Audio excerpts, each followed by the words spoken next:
உலகமே பரபரப்பாக பார்த்துட்டு இருக்க எஸ்சிஓ சமிட் என்னெல்லாம் முக்கியமாக அங்கே நடந்துச்சு. கிம் ஜாங் ஏ ஒரு ஸ்பெஷல் ட்ரெயினில் நார்த் கொரியாவிலேருந்து சைனாக்கு 20 மணி நேரம் ட்ராவல் பண்ணணும்.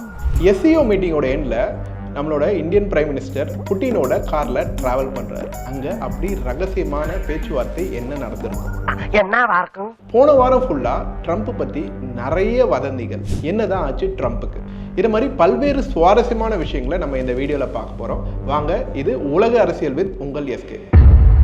நம்ம போன வீடியோவில் பார்த்தோம், நம்மளோட இந்தியன் பிரைம் மினிஸ்டர் பார்த்தீங்கன்னா இந்தியாவிலேருந்து கிளம்பி ஜப்பானுக்கு போகிறாரு.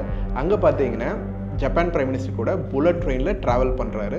அங்கே ஜப்பானில் இருக்க புல்லட் ட்ரெயின் ஃபேக்ட்ரிக்கு அவங்க இன்ஸ்பெக்ஷன் போயிட்டு நிறைய டீல்ஸை அங்கே போடுறாங்க. இதில் பார்த்தீங்கன்னா செமிகண்டக்டர், புல்லட் ட்ரெயின், இவி, இது மாதிரி நிறைய பிஸ்னஸ் ப்ரப்போசல்ஸ் பற்றி டிஸ்கஸ் பண்ணி டீல்ஸ் போடுறாங்க. இது பார்த்தீங்கன்னா இந்தியாவுக்கு ஒரு ஸ்ட்ராட்டஜிக்கல் அட்வான்டேஜ். ஏன்னு பார்த்தீங்கன்னா நம்மளோட புல்லட் ட்ரெயின் பிளான்ஸ் இந்தியாவில் கொஞ்சம் ஸ்லோவாக போயிட்டு இருக்கு. இந்த டீல்ஸ் கொஞ்சம் வேகப்படுத்தும். இதனால நம்ம கூடிய சீக்கிரம் நிறைய புல்லட் ட்ரெயின்ஸை இந்தியாவில் பார்க்கலாம். ரீசெண்டாக கூட பார்த்தீங்கன்னா ஆந்திராவோட சீஃப் மினிஸ்டர் சந்திரபாபு நாயுடு ஒரு முக்கியமான விஷயத்தை சொல்லியிருப்பார். Bullet train is going to come to South India. That is going to happen. Survey they ordered now from Hyderabad, Chennai, Amaravati, Bangalore. அதாவது நம்ம சவுத்தில் கூட சீக்கிரம் ஒரு புல்லட் ட்ரெயின் வரப்போகுது. அது பார்த்தீங்கன்னா அமராவதி, சென்னை இதெல்லாம் டச் பண்ணி சவுத்தை கவர் பண்ண போகுது. ஸோ இந்த ஜப்பான் பயணம் உண்மையிலே இந்த புல்லட் ட்ரெயின் ஐடியாஸை சீக்கிரமே எக்ஸிக்யூட் பண்ணுறதுக்கு ரொம்பவே ஹெல்ப்ஃபுல்லாக இருக்கும்னு நம்ம நம்பலாம். இப்போ ஜப்பான் பயணத்தை சக்ஸஸ்ஃபுல்லாக முடிச்சுட்டு அங்கேருந்து சைனாக்கு போகிறாரு நம்ம இந்தியன் பிரைம் மினிஸ்டர். இங்கே எஸ்சிஓ மீட்டிங்கில் அவர் கலந்துக்கிறாரு. எஸ்சிஓ மீட்டிங்னா என்ன? இப்போ ஒவ்வொரு வருஷமும் சைனாவில் நடக்கிற ஒரு இம்பார்ட்டன்ட் மீட்டிங் இது, ஷாங்காய் கோஆப்ரேஷன் ஆர்கனைசேஷன். இதில் பார்த்தீங்கன்னா பொதுவாக டெரரிசம், எக்ஸ்ட்ரீமிசம், செப்பரேட்டிசம் இதை பற்றிலாம் முதல்ல பேசிகிட்டு இருந்தாங்க. அப்படியே பார்த்தீங்கன்னா அது கொஞ்சம் கொஞ்சமாக சைபர் செக்யூரிட்டியில் நடக்கிற ரிஸ்க்கு, என்னெல்லாம் பிஸ்னஸ் டீல்ஸை பல நாடுகளுக்குள்ளே போடலாம், இது மாதிரி நிறைய விஷயங்களை இந்த மீட்டிங்கில் டிஸ்கஸ் பண்ண ஆரம்பித்தாங்க. இந்த மீட்டிங்கில் பார்த்தீங்கன்னா பல உலக நாடு தலைவர்கள் இந்த மீட்டிங்கில் அட்டன் பண்ணுறாங்க. இதில் பார்த்தீங்கன்னா ரஷ்யா, அசர்பைஜான், ஈரான், இது மாதிரி பல தலைவர்கள் இந்த மீட்டிங்கில் அட்டன் பண்ணாங்க. முக்கியமாக பார்த்தீங்கன்னா இதில் பாகிஸ்தான் பிரைம் மினிஸ்டர் ஷெபாஸ் ஷெரீஃபும் அட்டன் பண்ணுறாரு. அவர் பண்ண ஒரு விஷயம் தான் பார்த்தீங்கன்னா இன்னைக்கு இன்டர்நெட் ஃபுல்லாக பல மீம்ஸாக ட்ரெண்டிங்காக இருக்கு. அவர் அப்படி என்னதான் பண்ணாரு?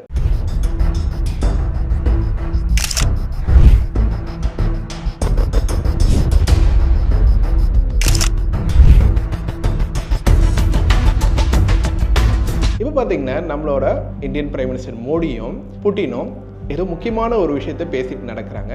அப்போ அங்கே நின்ன பாகிஸ்தான் பிரைம் மினிஸ்டர் ஒரு மாதிரி வித்தியாசமாக பார்க்குறாரு. அப்போ அவர் மனசில் என்ன போச்சோ தெரியல. கொண்டாட்டி பிள்ளைங்க மச்சினிச்சு மாமியா கீமியா எல்லாம் ஒன்னா கூட்டிட்டாங்க. நான் ரோட்ல நிக்கிறேன் கோயம்பேட்டில். இப்போ இதுதான் பார்த்தீங்கன்னா சோஷியல் மீடியா ஃபுல்லாக ட்ரெண்டிங்கு. இப்போ இந்த மீட்டிங்கில் நம்ம பிரைம் மினிஸ்டர் ஒரு முக்கியமான விஷயத்த உலகத்துக்கு சொல்கிறாரு. முக்கியமாக பார்த்தீங்கன்னா அமெரிக்காவுக்கு, அதுவும் பார்த்தீங்கன்னா ட்ரம்ப்க்கு. என்னன்னு பார்த்தீங்கன்னா புட்டினையும் ஷி ஜின்பிங்கையும் கூப்பிட்டு அவங்க கைகளை இணைச்சி நாங்கள் ஒரு புது வேர்ல்ட் ஆர்டரை கிரியேட் பண்ண போகிறோன்ற மாதிரி சிம்பாலிக்காக சொல்கிறாரு. அதாவது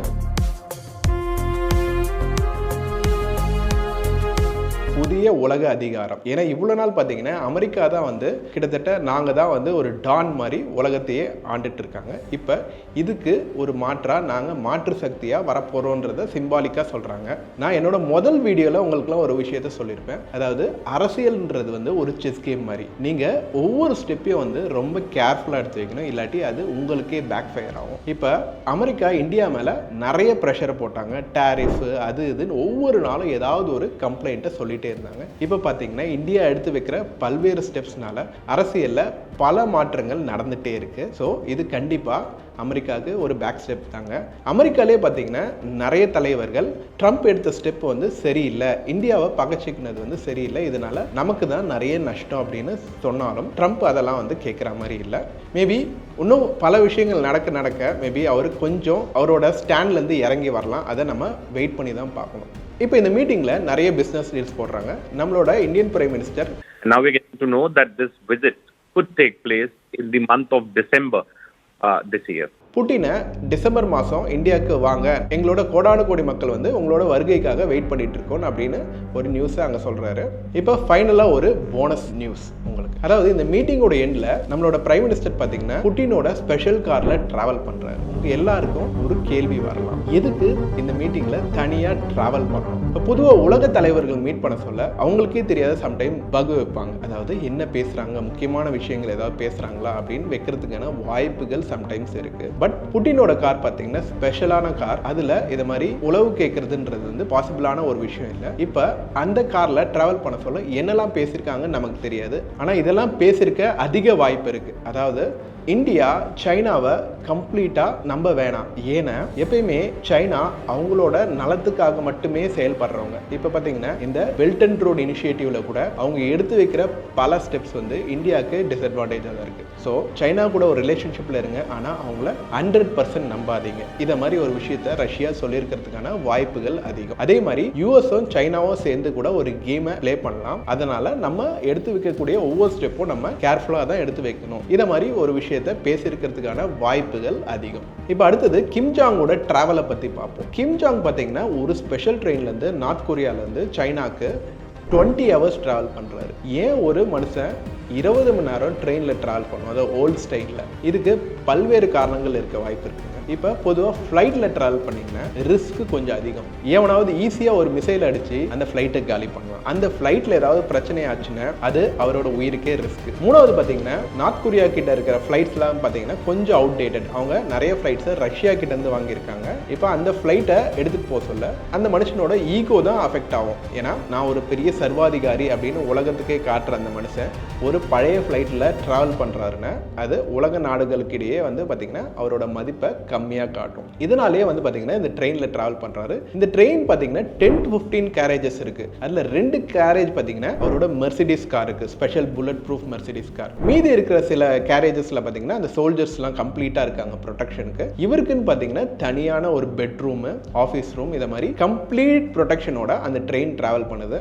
அந்த ட்ரெயின் வந்து ஒரு 60 கிலோமீட்டர் ஸ்பீடில் ஸ்லோவாக ட்ராவல் பண்ணுது. ஏன்னா சேஃப்டி மெஷர்ஸ் எல்லாத்தையும் அதை கணக்கில் வச்சு இவங்க ட்ராவல் பண்ணுறாங்க. ஸோ இதுதான் வந்து நார்த் கொரியன் பிரைம் மினிஸ்டர் ட்ரெயினில் ட்ராவல் பண்ணதுக்கான பிரைமரி ரீசன். இந்த ட்ரெயினில் ட்ராவல் பண்ணி இப்போ கிம் வந்து சைனாக்கு வந்திருக்காரு. நான் போன வீடியோவில் சொன்ன மாதிரி சைனாவில் நடக்கிற விக்டரி பரேடில் புட்டின், ஷி ஜின்பிங் அப்புறம் கிம் ஜாங் 3 பேரும் இப்போ கலந்துட்டு இருக்காங்க. இப்போ அடுத்தது பார்த்தீங்கன்னா ட்ரம்ப் பற்றி போன வாரம் ஃபுல்லாக ஒரு நியூஸ் தான் ஹாட்டா பரவிட்டு இருந்தது. அவரை பற்றி நிறைய ரூமர்ஸ் அண்ட் வதந்தி பரவிட்டு இருந்தது. அது பார்த்தீங்கன்னா where is Trump, Trump is dead, இது மாதிரி பல நியூஸ் சோஷியல் மீடியா ஃபுல்லாக வைரலாக போயிட்டு இருந்தது. இப்போ என்ன ஆச்சுன்னு பார்க்கறதுக்கு முன்னாடி நான் ஒரு குட்டி கதை சொல்கிறேன். ஒரு ஊரில் ஒரு பெரிய மனுஷன் இருந்தார். பேரு தாங்க பெரிய மனுஷன். பண்ணுறதெல்லாம் சிறுபுலத்தனமான விஷயங்கள். எப்போ பார்த்தாலும் யாரையாவது சீண்டிட்டு இருப்பாரு, வம்புக்கு இழுத்துட்டு இருப்பாரு, இல்லை குறை சொல்லிட்டு இருப்பாரு. நான் தான் பெரிய ஆளு, எல்லாரும் என் பேச்சை கேட்கணும்னு சொல்லிட்டு இருப்பாரு. இப்போ அவருக்கு பார்த்தீங்கன்னா திடீர்னு உடம்பு சரியில்லாத போது ஏதோ ஒரு சின்ன உடம்பு பிரச்சனை வருது. எப்பயுமே ஊர் ஃபுல்லா சுத்திட்டு மீடியா முன்னாடி பேட்டி கொடுக்குற அந்த மனுஷன் வந்து திடீர்னு அவரை பார்க்க முடியல அப்படின்னு தெரிஞ்சேனே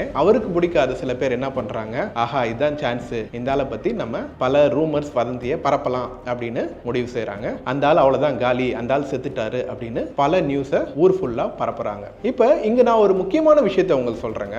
இது என்னோட பர்சனல் ஒப்பீனியன். நமக்கு ஒருத்தரை பிடிக்கலன்னு வச்சுக்கோங்க, நம்ம அவங்கள பத்தி குறை சொல்லலாம், இல்லை நீ செஞ்சது தவறுன்னு சொல்லலாம், அது தப்பே இல்லைங்க.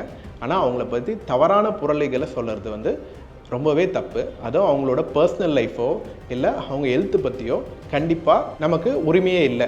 இப்போ ட்ரம்ப் விஷயத்தில் இதுதாங்க யூஎஸில் இருக்க பல பேர் பண்ணிட்டு இருக்காங்க. இப்போ ஜூன் மாதத்தில் பார்த்தீங்கன்னா ட்ரம்ப்போட டாக்டர் ஒரு மெடிக்கல் அப்டேட்டை கொடுக்குறாரு. அதாவது ட்ரம்ப்புக்கு சிவிஐ அப்படின்னு ஒரு கண்டிஷன் இருக்குது. அது என்னங்க சிவிஐன்னு கேட்கலாம். சிவிஐனா கிரானிக் வெனஸ் இன்சஃபிஷியன்சி. அதாவது காலில் இருக்கிற நரம்புகள்ல இருந்து வர ரத்தம் ஹார்ட்டுக்கு போகும்.